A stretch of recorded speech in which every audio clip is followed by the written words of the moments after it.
మనకి అందరికీ కోరికలు ఆశలు ఉంటాయి. దేవుడికి ఉంటాయా? దేవుడికి కోరికలు ఆశలు ఉంటాయా? ఉంటాయి. నీకు దేవుడి కోరికలు ఆశలు తెలుసా? ఎప్పుడు పట్టించుకున్నావా?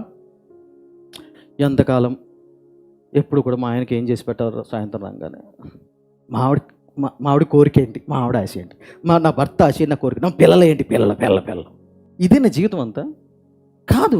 మరి నువ్వు మాట్లాడు, 10 సంవత్సరాలు దేవుని తెలుసుకుని ఉన్నారు ఇక్కడ సీనియర్స్ సిటిజన్స్ ఉన్నారు. 10 సంవత్సరాలు అయిందా? నేను ఒక మాట అడుగుతానండి, నీ దేవుడు ఎంతవరకు అర్థమయ్యాడు నీకు? చెప్పగలవా?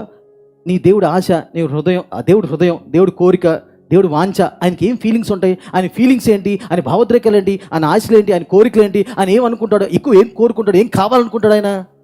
ఎప్పుడు పట్టించుకోవాలా? నువ్వు ఎక్కువ ఏం పట్టించుకోవాలి సార్?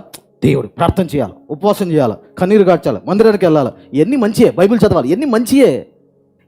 అంతా చేసి ఏం సాధించావు? నీకు దేవుడు అర్థమయ్యాడా? చెప్పగలవా? నాకు కొంచెం నా ఏసే మనసు నాకు తెలుసండి. నా మాటలు ఆలోచించడం అవునా కాదా? మరి ఏసుతో నడుస్తున్నా, ఏసుతో బతుకుతున్నా, ఏసే జీవితం, ఏసే నాకు కావాలన్నావు కదా. నీ ఏసే నీకు ఎంత అర్థమయ్యాడు? ఏసే మనసు తెలుసా? లేదండి, నాకు బైబిల్ తెలుసు. ఓకే. ఏసే ఆలోచనలు తెలుసా? లేదండి, వచనాలు ఎక్కడున్నాయో మొత్తం అధ్యాయం వచనం కూడా చెప్పగలనండి. చెప్పు. అదే జీవితం అయిపోద్ది కాదు.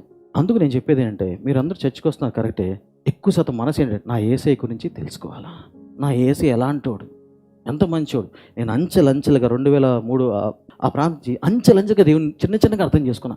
చిన్నగా ఒకప్పుడు నాకు ఈ జ్ఞానాలు, ఒకప్పుడు నాకు బైబిల్ చదవాలి కరెక్టే, కానీ ఆ వాక్యం వెనకాల ఆయన హృదయం తెలుసుకోవాలా, ఆయన ఏంటి, ఎలాంటోడు, ఆయన ఏం కోరుకుంటాడని.